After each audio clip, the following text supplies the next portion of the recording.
할렐루야. 예수 그리스도 이름으로 하나님 말씀 증거하겠습니다. 우리 다 같이 하나님 말씀 요한계시록 6장 12절부터 17절까지 말씀을 같이 보도록 하겠습니다.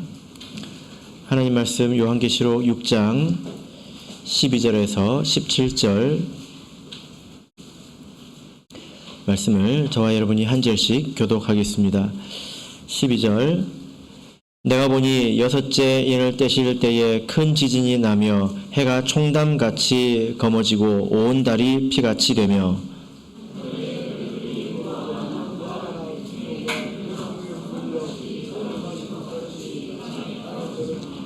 하늘은 종이 축이 말리는 것 같이 떠나가고 각 산과 섬이 제자리에서 옮기우매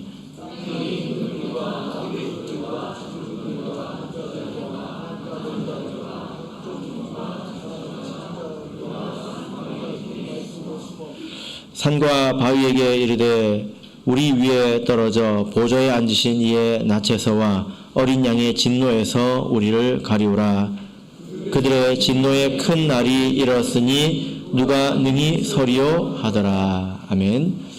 네, 오늘 이 시간은 여섯째 인과 진노의 큰 날이라는 제목으로 하나님 말씀을 증거하도록 하겠습니다. 오늘은 여섯 번째 인을 떼시는 때입니다.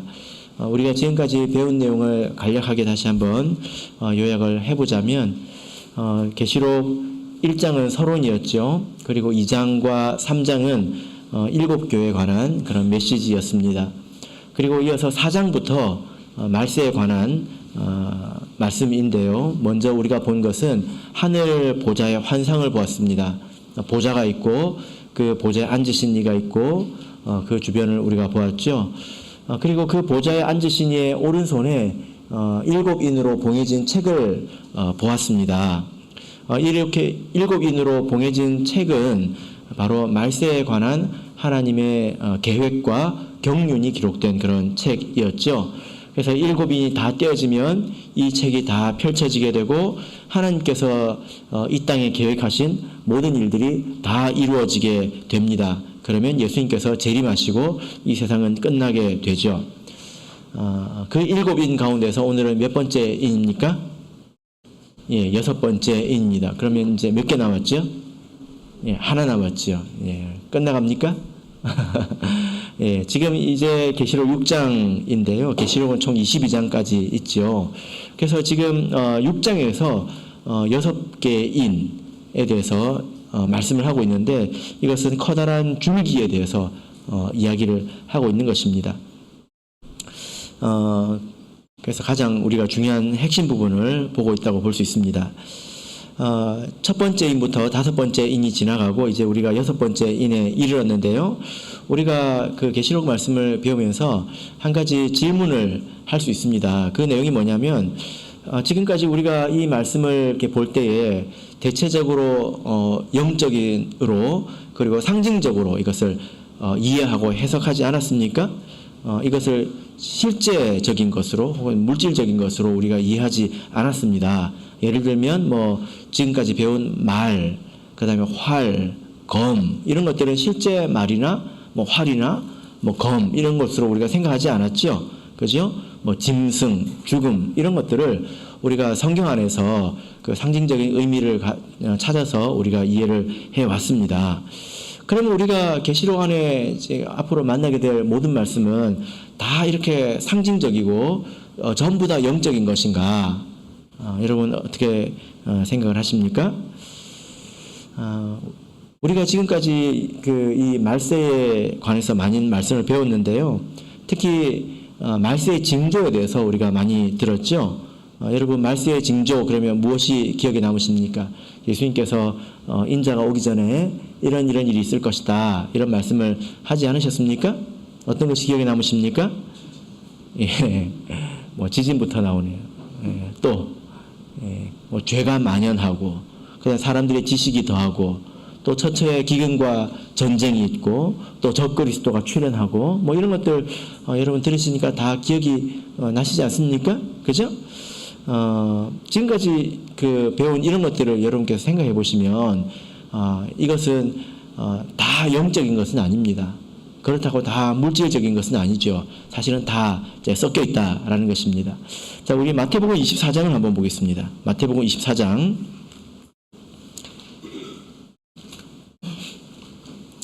마태복음 24장. 예.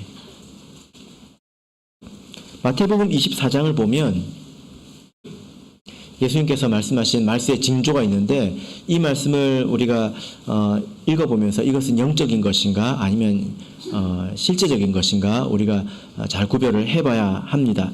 자, 그 가운데서 우리 4절 5절을 한번 읽어볼까요? 4절 5절 읽겠습니다. 시작. 예수께서 대답하여 가라사대 너희가 사람의 미혹을 받지 않도록 주의하라. 많은 사람이 내 이름으로 와서 이르되 나는 그리스도라 하여 많은 사람을 미혹해 하리라. 예. 자, 예수님께서 지금 말세에 관해서 한 가지 주의하라라고 하셨는데 방금 읽으신 이 내용은 어떤 내용입니까? 이것은 영적인 내용이죠. 예. 거짓 선지자들의 미혹, 이것은 영적인 내용입니다. 이런 일에 대해서는 예수님께서 주의하라 이렇게 말씀을 하셨죠. 자, 그런데 이제 6절 7절을 보실까요? 6절 7절 읽겠습니다. 시작. 난리와 난리의 소문을 듣겠으나 너희는 삼가 두려워 말라. 이런 일이 있어야 하되 끝은 아직 아니니라. 민족이 민족을 나라가 나라를 대적하여 일어나겠고 처처에 기근과 지진이 있으리니. 예. 자, 이 말씀을 우리가 보면 이것은 영적인 것일까요? 아니면 실제적인 것일까요? 예, 실제적인 것이죠. 이 실제적인 것에 대해서는 예수님께서 또한 주의하라고 하셨습니다. 근데 첫 번째 영적인 것에 대해서 주의하라는 것과 좀 다르죠. 그죠? 첫 번째 영적인 것에 대해서는 미혹되지 않도록 주의하라고 하셨습니다. 두 번째에서는 무엇을 주의해야 될까요? 예, 삼가 두려워 말라. 이렇게 말씀하고 있지 않습니까? 삼가라 이 말은 조심하라는 것입니다. 주의하라는 것입니다. 무엇을 주의하라는 거죠? 이런 일에 의해서 겁먹지 않도록 주의하라는 것입니다. 두려워하지 않도록 주의하라라는 것입니다. 그래서 우리가 그 말세의 징조를 보면 영적인 것이 있고 실제적인 것이 있고 예수님께서 그 일에 대해서 지시하신 내용들이 다 다르다는 것을 우리가 알 수 있습니다. 그래서 우리가 말세의 징조를 볼 때는 우리가 두 곳을 봐야 합니다. 어디입니까? 바로 세상과 그리고 교회입니다. 말세의 징조는 세상에만 있는 게 아니에요. 그리고 교회만 있는 것이 아닙니다. 다 징조가 있다라는 것입니다. 자, 그러면 예수님께서 재림하시기 직전의 일들을 우리 보도록 하겠습니다. 마태복음 24장 29절 30절을 보겠습니다.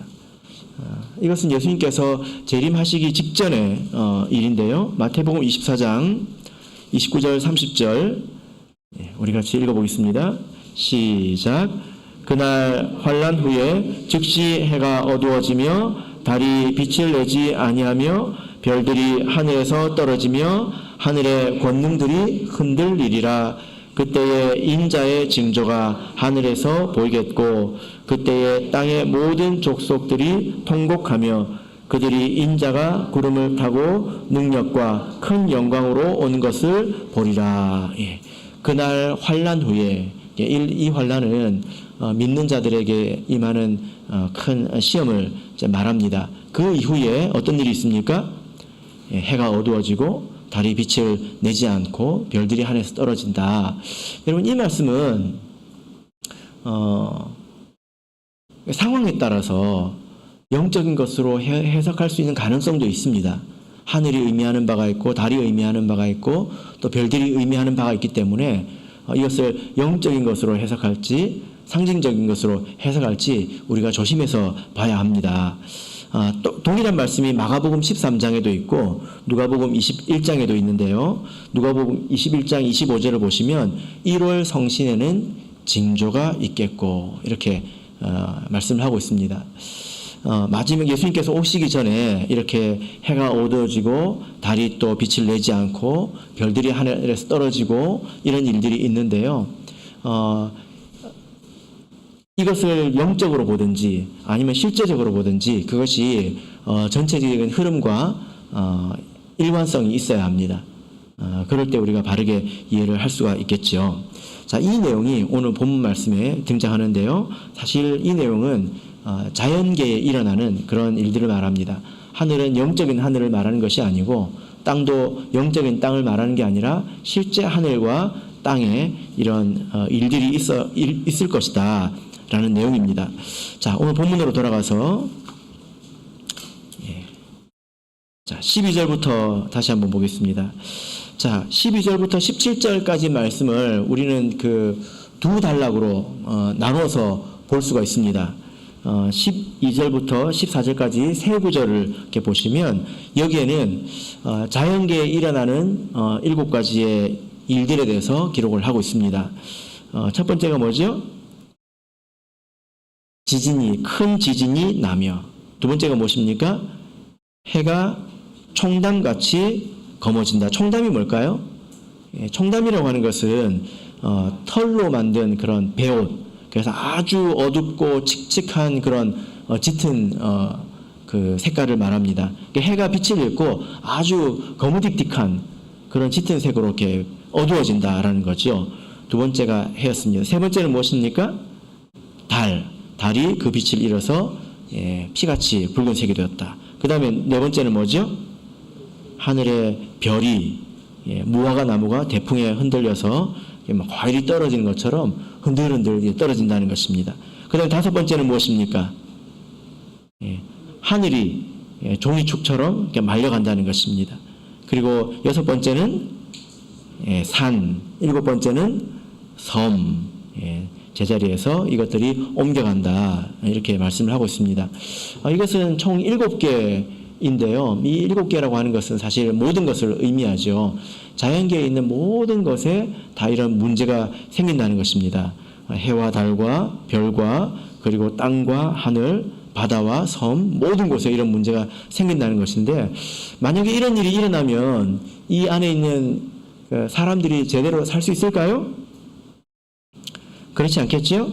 자, 그래서 15절부터 17절을 보시면 그 안에 있는 사람들에 대해서 이제 기록하고 있습니다. 그래서 앞에 있는 세 구절은 자연계에 관한 일들이고 뒤에 있는 세 구절은 사람에 관한 일인데 총 7종류의 사람이 기록되어 있습니다. 어떤 사람들일까요?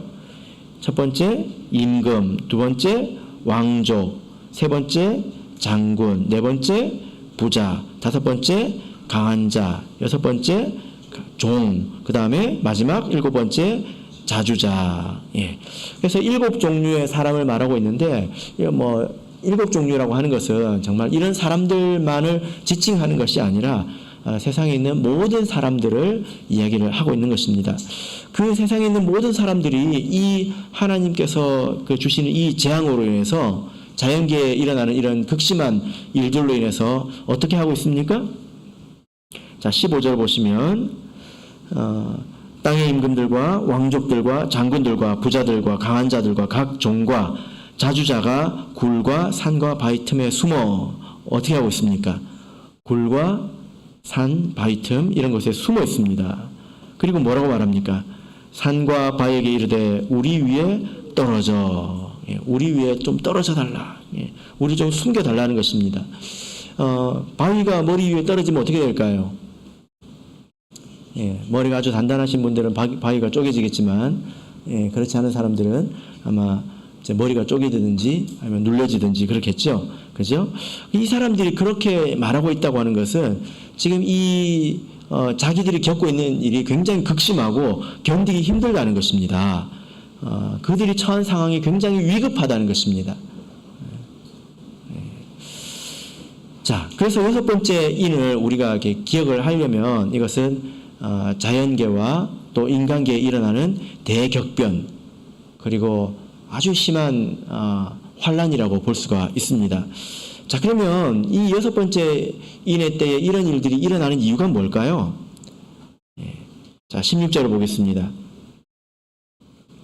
16절을 보시면 산과 바위에게 이르되 우리 위에 떨어져 보좌에 앉으신 이의 낯에서와 어린 양의 진노에서 우리를 가리우라. 어디에서 우리를 가리우라고 하고 있습니까? 어린 양의 진노라는 것입니다. 그리고 17절을 보시면 진노의 큰 날이 이르렀으니 이렇게 말하고 있습니다. 그러니까 이 자연계에 일어난 이 일들은 사실은 진노라는 것입니다. 하나님의 진노이다라는 거죠. 여러분 하나님께서 언제 진노하십니까? 누구를 향해서 진노하십니까?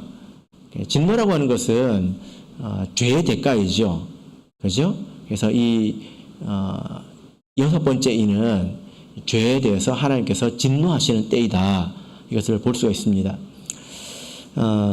우리 로마서 1장을 보겠습니다. 로마서 1장 18절을 보겠습니다. 로마서 1장 18절.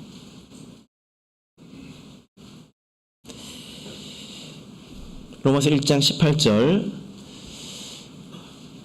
같이 읽겠습니다. 시작. 하나님의 진노가 불의로 진리를 막는 사람들의 모든 경건치 않음과 불의에 대하여 하늘로 쫓아 나타나나니. 하나님의 진노가 누구에게 나타납니까? 불의로 진리를 막는 모든 사람들의 경건치 않음과 불의에 대하여 나타난다는 것입니다. 고집과 회개하지 않은 그런 마음에 하나님의 진노가 있다, 이렇게 말씀을 하고 있습니다. 자, 그래서 우리가 계시록 이 말씀을 읽으면서 우리가 두려워할 필요가 있을까요?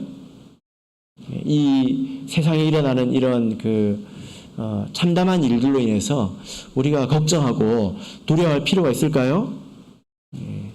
만약에 우리가 땅에 속한 사람이라면, 우리 소망이 땅에 있고 하나님께 속한 사람이 아니라면 우리는 마땅히 두려워해야 합니다. 왜냐하면 그들을 향해서 하나님께서 쏟으시는 진노이기 때문에 두려워해야 되겠죠. 그러나 우리가 하나님께 속한 사람이고 하나님 안에 있는 사람이라면 방금 읽으신 이런 말들에 대해서 내가 이때 이런 날이 오면 나는 어디서 가서 살까, 이런 것에 대해서 두려워할 필요가 없습니다. 이것은 하나님에게 속한 자들에게 주신 것이 아니기 때문입니다. 그래서 계시록 6장 마지막 절을 보면 이 그들의 진노의 큰 날이 이렇으니 누가 능히 서리요. 이런 하나님의 진노의 때에 누가 능히 설 수 있겠느냐라고 물어보지 않습니까? 누가 능히 설 수 있을까요? 이 질문에 대한 답이 바로 이제 7장에서 이어지는 이제 말씀입니다. 자, 그래서 우리가 이렇게 여섯 번째 인까지를 대략 성격을 이해해 볼 수가 있습니다. 말세는 하나님의 추수의 때입니다. 사도시대에 복음의 씨를 온 세계에 뿌렸다면 말세는 추수하는 때이죠. 그죠? 다섯 번째 인 안에서 사실 알곡을 추수하는 것은 다 완료가 됩니다. 남은 것들은 뭐가 있을까요? 쭉정이들, 또 이제 볏짚들 뭐 이런 것들이 있겠죠. 그죠? 가라지들 이런 것들이 있겠죠. 그런 것들을 마지막에 이제 불태우는 시간, 그런 것들을 마지막에 심판하는 시간, 그런 시간이 바로 여섯 번째 인의 때에 해당하겠습니다. 자, 그래서 우리가 이 말씀을 읽으면서 우리가 하나님 말씀에 순종하고 또 하나님 안에 머물러 있어야 되겠다라는 것을 생각하게 되죠. 그럴 때 이 진노는 우리의 것이 아니라는 것입니다. 예수님께서도 마태복음 24장에서 이 자연계의 재앙에 대해서 두려워하지 말라, 이렇게 말씀을 하지 않으셨습니까? 그래서 이 재앙들은 사실 하나님의 진노입니다. 자, 그런데요, 조금 더 우리가 가까이 들여다보면 이 세상에 임하는 이런 재앙은 우리 성도와도 관련이 있습니다. 어떤 관련이 있을까요? 자, 우리 이사야서를 한번 보겠습니다. 이사야서 2장입니다. 이사야서 2장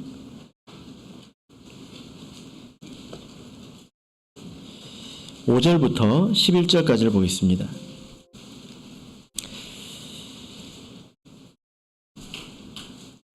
이사야서 2장 5절부터 11절까지 조금 길지만 여러분 주의해서 천천히 우리 같이 읽어보도록 하겠습니다. 자, 읽겠습니다. 시작. 야곱 족속아 오라, 우리가 여호와의 빛에 행하자. 주께서 주의 백성 야곱 족속을 버리셨음은 그들에게 동방 풍속이 가득하며 그들이 블레셋 사람같이 술객이 되며 이방인으로 더불어 손을 잡아 언약하였음이라. 그 땅에는 은금이 가득하고 보화가 무한하며 그 땅에는 마필이 가득하고 병거가 무수하며 그 땅에는 우상도 가득하므로 그들이 자기 손으로 짓고 자기 손가락으로 만든 것을 공경하여 천한 자도 절하며 귀한 자도 굴복하오니 그들을 용서하지 마옵소서. 너희는 바위 틈에 들어가며 진토에 숨어 여호와의 위엄과 그 광대하심의 영광을 피하라. 그 날에 눈이 높은 자가 낮아지며 교만한 자가 굴복되고 여호와께서 홀로 높임을 받으시리라. 예. 자, 우리가 지금 몇 구절의 말씀을 읽었는데 우리가 이 말씀을 거꾸로 한번 올라가 보겠습니다. 11절 그날에 어떤 날일까요? 바로 예수님께서 재림하시는 그 날을 말합니다. 모든 사람들이 겸손해지고 하나님 앞에 무릎을 꿇는 그런 날이죠. 그 날에 어떤 일이 있습니까? 그때 세상 사람들의 모습이 어떻습니까? 10절을 보면 바위 틈에 들어가며 진토에 숨어. 여러분 어떤 말씀이 기억나십니까? 우리가 아까 읽은 6번째 인해 때에 바위와 산들에게 우리를 숨기라 그렇게 말하던 자들의 모습이 기억나시죠? 그죠? 이 사람들에게 어떤 재앙이 임했는데 이 사람들에게 재앙이 임한 이유가 뭘까요? 9절을 보시면 그들을 용서하지 마옵소서 라고 누군가가 기도하고 있기 때문입니다. 이 세상에 재앙이 임하는데요. 하나님의 진노가 임하는데 그 진노가 임하는 이유가 무엇입니까? 사실은 누군가가 기도하고 있기 때문입니다. 뭐라고 기도하고 있습니까? 그들을 용서하지 마옵소서 이렇게 기도하고 있습니다. 이 기도하고 있는 사람은 어떤 사람일까요? 5절을 보면 우리가 여호와의 빛에 행하자, 빛 가운데 걸어가자 이렇게 말하는 사람입니다. 빛 가운데 행하자 이런 말은 신약 성경에도 나오는데 이게 무슨 뜻입니까? 빛이 있어야 앞이 보이지 않습니까? 뭐가 뭔지 구분할 수 있잖아요. 빛이 없으면 내가 지금 어디를 걷고 있는지 무엇을 만지고 있는지 사실 알 수가 없습니다. 이 빛은 하나님의 말씀을 말하고 또 하나님의 뜻을 말하는데 우리가 하나님의 말씀으로 우리에게 오는 것들을 다 분별하는 것을 빛 가운데서 행한다는 것입니다. 옳은 것이 무엇인지, 그런 것이 무엇인지, 깨끗한 것이 무엇인지, 또 더러운 것이 무엇인지 분별하는 삶을 말하는 거죠. 그런 말씀을 기준으로 인해서 사는 사람들을 말합니다. 그런데 누구를 향해서 기도하고 있을까요? 자, 6절을 보시면 야곱 족속을 버리셨으면, 사실 이 세상에 임하는 심판은 또한 하나님의 백성과 관계가 있습니다. 하나님의 백성이 타락했기 때문입니다. 노아의 시대에 심판이 임한 이유가 무엇입니까? 기억나십니까? 하나님의 아들들 때문이죠. 하나님의 아들들이 세상의 딸들을 보고 자기가 원하는 대로 아내를 삼고 하나님의 백성이 자기 마음대로 마음에 계획하는 모든 것이 악했기 때문에 하나님께서 심판하신 것 아니겠습니까? 그래서 그들의 죄악성을 고발하고 있는데 야곱 족속이 하나님의 백성을 말합니다. 그들에게 동방풍속이 가득하며, 무슨 말입니까? 그 사람들이 세상의 풍속, 세상의 문화에 찌들었다는 것입니다.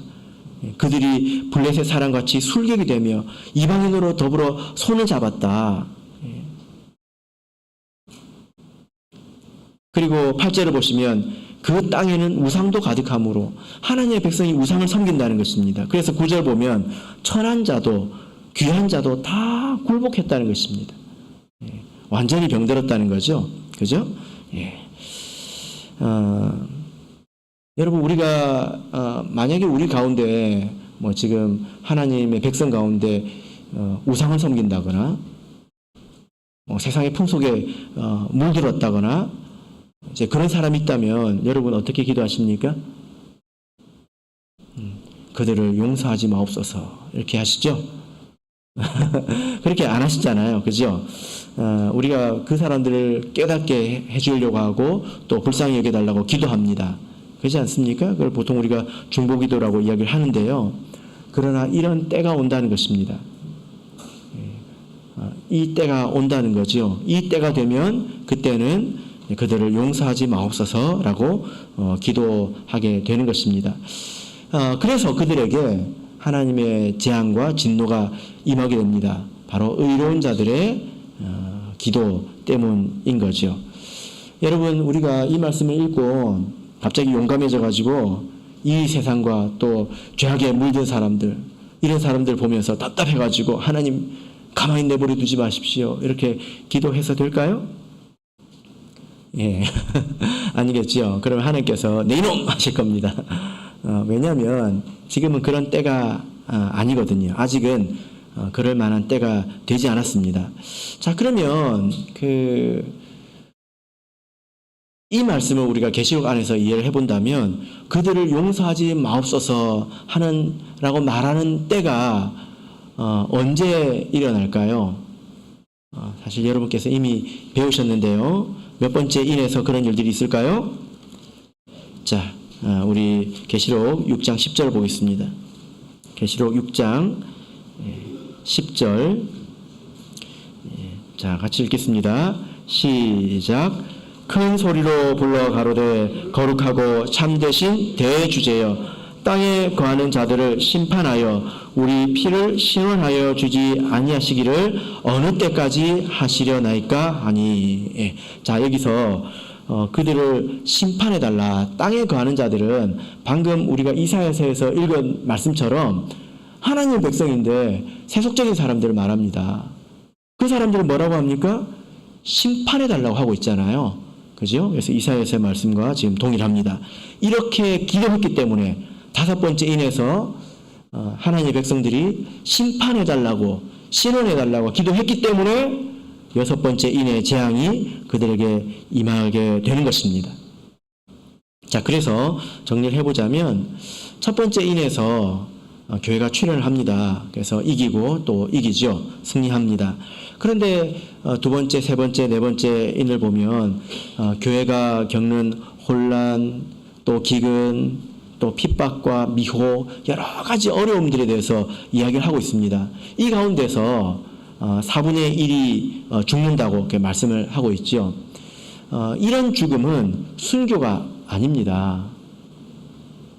4분의 1이 죽는다고 했을 때 이것은 순교를 말하는 것이 아니라 영적인 죽음을 말하는 것입니다. 믿음을 상실하는 것을 말합니다. 어느 나라에도, 우리 한국에도 이런 일들이 있죠. 다른 나라에도 이 하나님의 나라가 세워지는 곳에는 다 이런 일들이 있습니다. 아프리카의 케냐에 이런 일들이 있었는데요. 어느 날 그 목사님이 이제 거기를 맡으신 목사님이 가보니까 참예수의 간판이 있는데 간판을 이렇게 밧줄로 묶어놨더래요. 밧줄로. 참 희한하다. 보통 이 간판은 이렇게 달아놓지 않습니까? 나중에 알고 보니까 어떤 회계사였는데요. 이 사람이 원래 영국에 있다가 거기서 복음을 듣고 케냐로 돌아가서 거기서 이제 처음 이렇게 교회를 일꾼입니다. 그런데 그런 제 3세계는 각지에서 와서 선교하기 위해서 돕고 그래서 지원을 하고 돈도 주고 그러거든요. 그래서 그 목사님이 가면 그 간판을 뗀대요. 그리고 다른 간판을 단답니다. 바이블웨이 처치 해가지고 그런 교회였대요. 그걸 들은 목사님이 얼마나 화가 났겠습니까? 그죠? 근데 어떻게 할 수 있는 상황이 아니에요. 그런데 그 회계사의 집에 불이 났습니다. 많은 교회가 떠났거든요. 그래서 불이 났고 회계사가 죽었습니다. 교회가 굉장히 위축됐지만 지금은 그때보다 훨씬 더 많아졌습니다. 이런저런 어려움, 그리고 지금 가면 간판이 밧줄로 묶여 있을까요? 못으로 박혀 있다고 이야기를 하더라고요. 그런 일을 통해서 믿음이 더 단단해지고 연단된다라는 것입니다. 그런 일들이 어디에나 있다라는 거죠. 그러나 그 가운데서 이제 죽는 사람들도 있다는 것입니다. 이런 혼란, 또 기근, 핍박, 미혹 이런 일들이 다섯 번째 인 안에서는 더욱더 심화되어서 이제는 하나님을 바르게 믿는 사람들도 핍박을 받고 또 미움을 얻게 됩니다. 그래서 다섯 번째 인 안에서의 죽음의 의미는 이것은 영적인 죽음이 아니라 이것은 미움을 받는 것을 의미하죠. 그죠? 예, 그래서 하나님의 참된 백성들이 이제 미움을 받는다는 것을 말합니다. 미움을 받는다고 하는 것은 영적으로 미움하는 것도 살인이라고 하지 않습니까? 이렇게 죽는다고 이렇게 그래서 표현을 하고 있는 것인데 이것은 한편으로 그들의 믿음이 굉장히 순전해졌다는 것입니다. 미움을 받지만 믿음을 포기하지 않고 변절하지 않는다는 거지 않습니까? 그래서 다섯 번째 인 안에서 그들의 신앙이 굉장히 경건해지고 온전해진다라는 거죠. 자, 이 말씀을 우리가 계시록 12장에서 볼 수 있습니다. 12장 11절을 보겠습니다. 계시록 12장 11절. 계시록 12장 11절 같이 읽겠습니다. 시작. 또 여러 형제가 어린 양의 피와 자기의 증거하는 말을 인하여 저를 이겼으니 그들은 죽기까지 자기 생명을 아끼지 아니하였도다.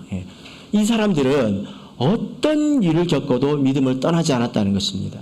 그래서 그 사람들은 자기 믿음을 증명한 사람이지 않습니까? 자기들이 하나님을 진실하게 믿고 하나님을 사랑하는 것을 증명한 것 아닙니까? 이것이 하나님께 열매가 되는 거죠. 그죠? 자, 계시록 6장 11절을 보겠습니다. 다섯 번째 인에서 이 사람들이 미움을 받아서 하나님 앞에서 심판해 달라고 기도하죠. 그때 하나님께서 뭐라고 말씀하실까요?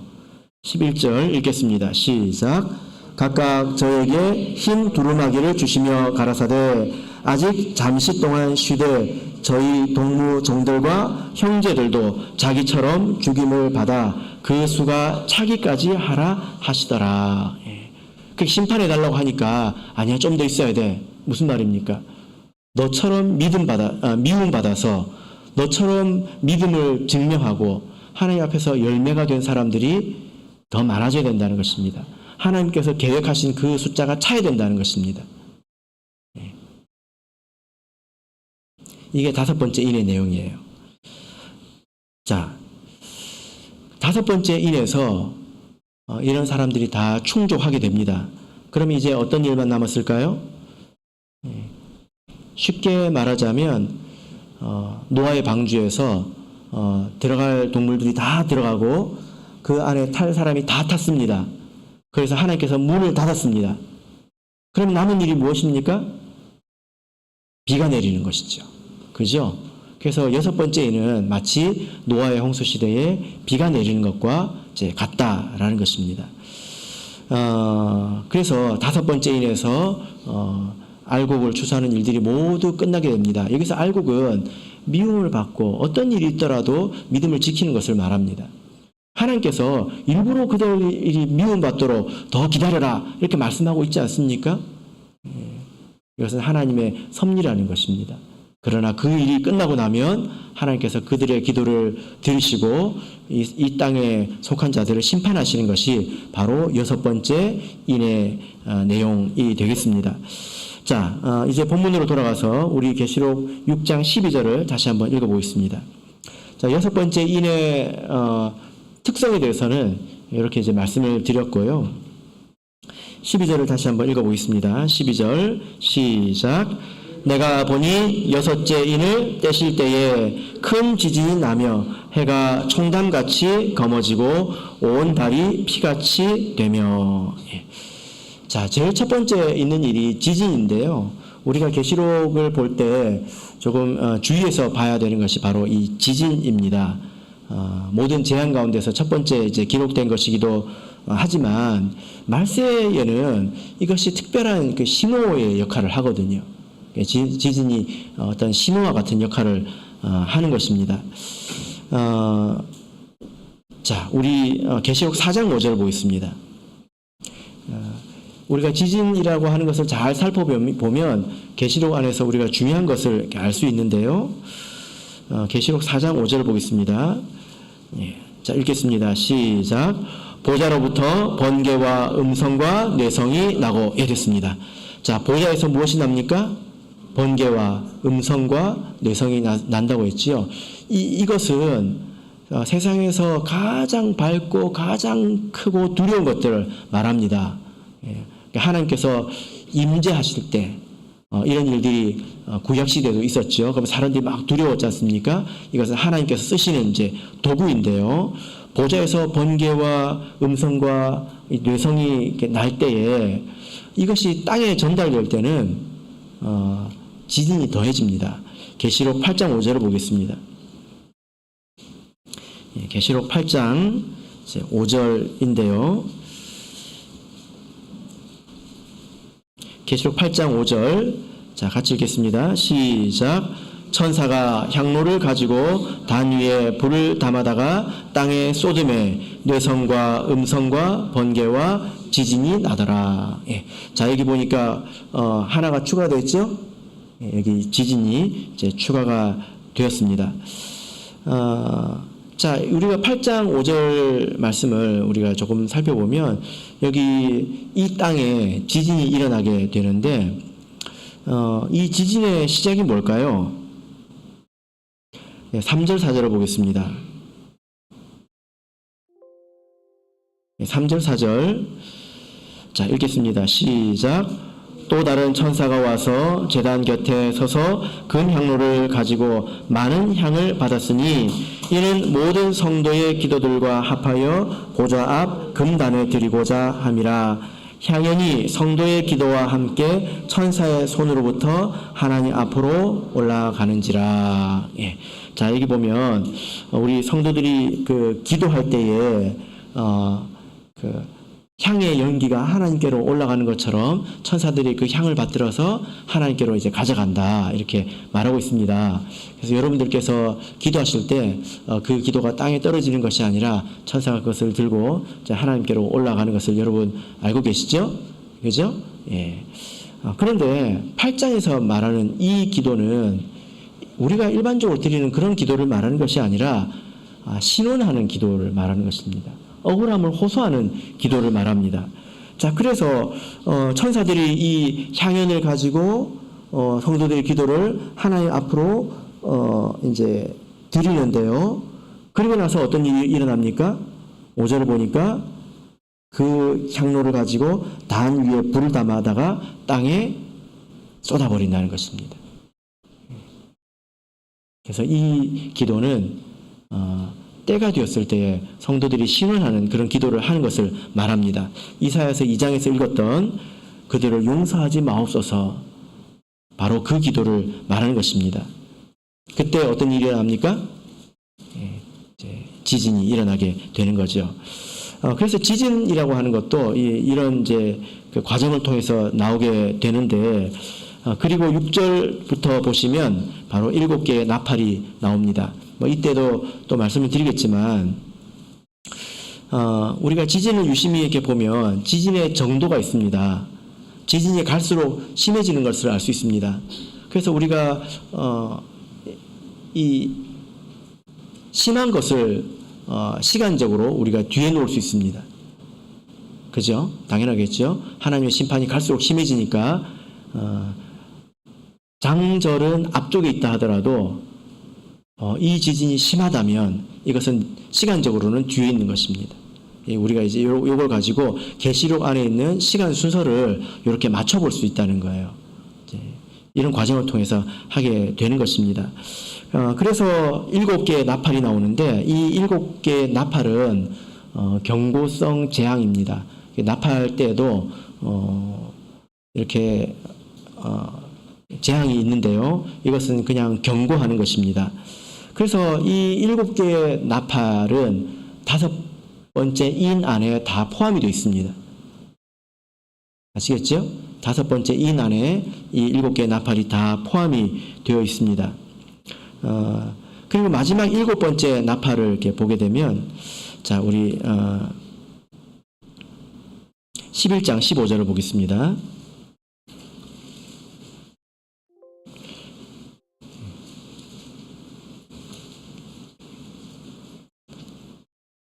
예, 11장 15절 읽겠습니다. 시작.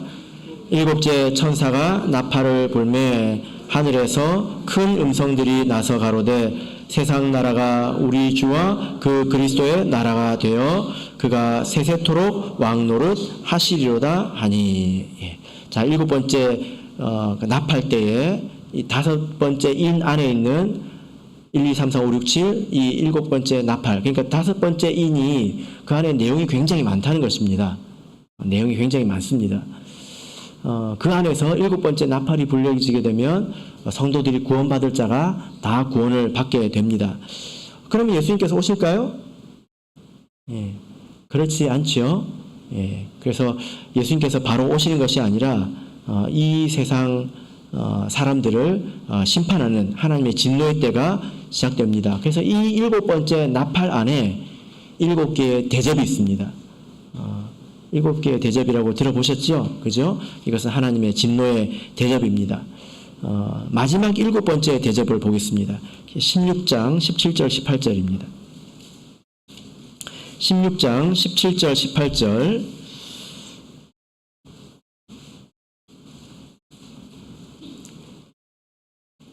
자, 읽겠습니다. 시작. 일곱째가 그 대접을 공기 가운데 쏟음에 큰 음성이 성전에서 보좌로부터 나서 가로되 되었다 하니 번개와 음성들과 뇌성이 있고 또 큰 지진이 있어 어찌 큰지 사람이 땅에 있어 오므로 이같이 큰 지진이 없었더라. 가장 큰 지진이 일어납니다. 자, 여러분, 우리가 아까 계시록 6장에서 지진이 있었지 않습니까? 6번째 인에서 지진이 있었잖아요. 그 지진이 어떤 지진이었을까요? 큰 지진입니다. 사실 이 7번째 대접과 6번째 인이 사실 이제 겹치게 되는 거죠. 바로 이때가 6번째 인의 때가 되겠습니다. 하나님의 진노가 최종적으로 완성되는 때가 되겠습니다.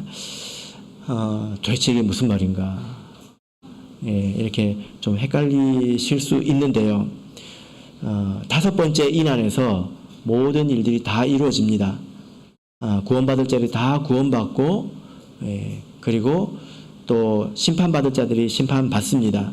그리고 6번째 인에 최종적인 심판이 일어나게 되겠습니다.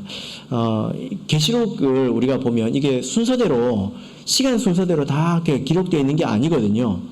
그래서 때로는 전체적인 것을 봤다가 때로는 좁혀서 특정 부분을 또 유심히 봤다가 이렇게 넓혔다 좁혔다 이렇게 하기 때문에 우리가 이 순서를 바르게 찾는 것이 계시록에 어쩌면 이제 가장 중요한 과제이기도 합니다.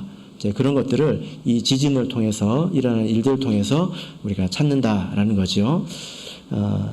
자, 그래서 이런 것들을 우리가 정리를 해보면 뒤에 보시는 그림과 같습니다. 그림을 한번 잠깐 보여주실까요? 이런 그림을 보신 적이 있으실런지 모르겠는데요. 이제 하나님의 나라가 왼쪽부터 쭉 일어나게 되면서 백마, 홍마, 흑마, 청색말, 그리고 5번째 인이 일어납니다.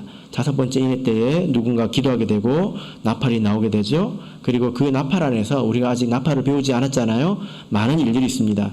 그리고 나팔 가운데서 또 대접이 등장하게 됩니다. 그리고 마지막 최후의 하나님의 큰 진노가 7번째 대접이면서 곧 6번째 인이 되겠습니다. 그리고 나면 이 세상이 마치게 됩니다. 이것이 이 세상이 앞으로 이제 가게 될 일인데요. 아직 익숙하지 않으실 수 있습니다. 그러나 또 계속 이제 들으시면 더 익숙해지시리라고 생각이 되고요. 모든 것을 다 외우지는 못해도 여러분이 마음에 새겨야 될 교훈은 꼭 마음에 새기시기를 바랍니다. 자, 그러면 오늘 말씀은 여기까지 전하고요.